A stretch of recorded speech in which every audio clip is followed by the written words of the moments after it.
Mr. President coughed because he must have remembered that this was a gross reduction from what was appropriated for the National Assembly in the last year's budget. And Nigerians need to start to understand that when appropriation is made for the National Assembly, it is something that is not divided between senators and members of the House of Representatives. This is money that is required for the functioning of the entire institution. We have a National Assembly Service Commission.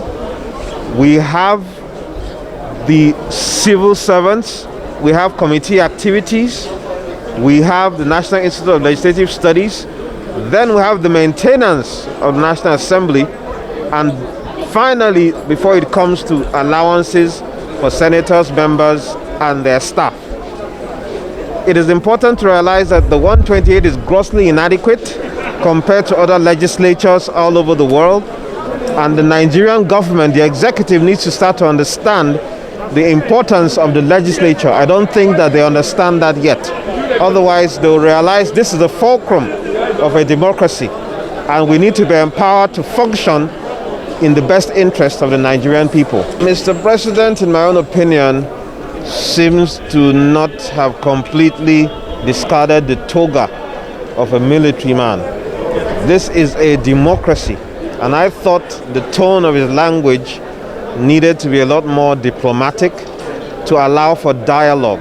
It is important. We understand the importance of deregulation, but the point the NLC and Nigerians are making is this deregulation, where are the funds going to in the first place? When you see judicious administration of funds, you will of course support any laudable initiative of the government. Of course, the global best practice does not allow for subsidies. We understand that. Even in terms of the electricity sector, the president did not address, this administration has not addressed the issue of the deregulation of the power sector, the privatization that was not done transparently. He did not address the issue of privatization to individuals who do not seem to have the capacity, do not have the access to funds to transform the sector. These are issues that need to even be addressed first before we start talking about the issues of the tariff.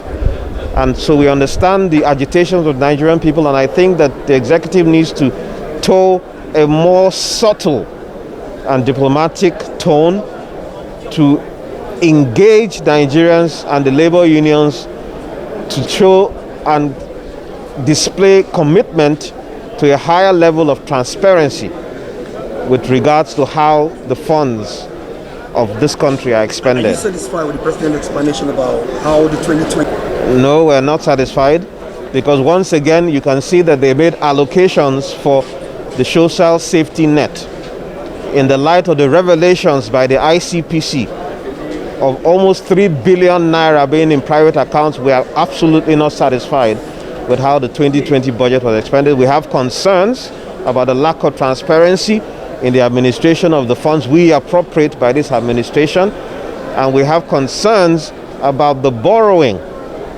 of this administration, and our future generations might have to pay for the, permit me to use this word, the inefficient management of our economy by this administration.